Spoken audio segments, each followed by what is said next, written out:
शहरातील राष्ट्रवादीचा बालेकिल्ला मानल्या जाणाऱ्या प्रभाग क्रमांक 9 मध्ये राष्ट्रवादी अजित पवार गटाचे पॅनल प्रमुख राहुल हनुमंतराव भोसले यांनी आज अधिकृतपणे प्रचाराचा शुभारंभ केला। पारंपरिक पद्धतीने हलगी वादकांच्या तालावर तरुण, महिला आणि ज्येष्ठ नागरिक मोठ्या संख्येने उपस्थित होते। नागरिकांचा उत्स्फूर्त प्रतिसाद पाहायला मिळाला। यावेळी बोलताना राहुल भोसले म्हणाले की ही निवडणूक केवळ विकासाच्या मुद्द्यावर लढवली जाईल, कोणत्याही प्रकारचे गटतटाचे किंवा द्वेषाचे राजकारण होणार नाही, अशी ठाम ग्वाही त्यांनी मतदारांना दिली।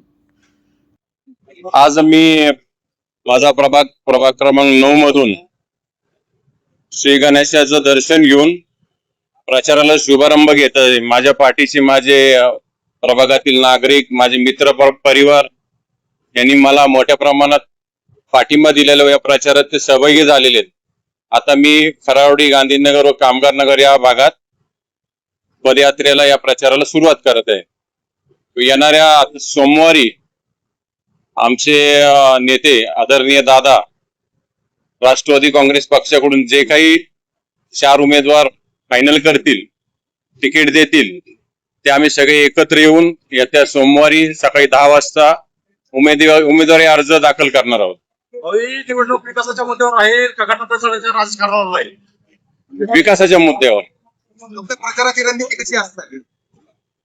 मी गेल्या 9 वर्षापासून या ठिकाणी काम करतोय। 2012ला निवडून 14 वर्ष झाले मी नगरसेवक आहे। माझ्या वडिलांनी 5 टर्म या ठिकाणी काम केलेले, तर 40 वर्ष आम्ही या भागात काम करतोय आणि काम दिसतंय लोकांना। लोक काम बघतील, विकास बघतील आणि मतदान देतील असं मला ठाम विश्वास आहे। प्रभागातील नागरिकांना काय आवाहन करा? प्रभागातील नागरिकांना आवाहन करतो की आमचं काम बघा, विकास बघा, तुम्हाला जो वेळ देतोय त्या माणसाकडे बघा, पक्षाला बघा आणि मतदान करा।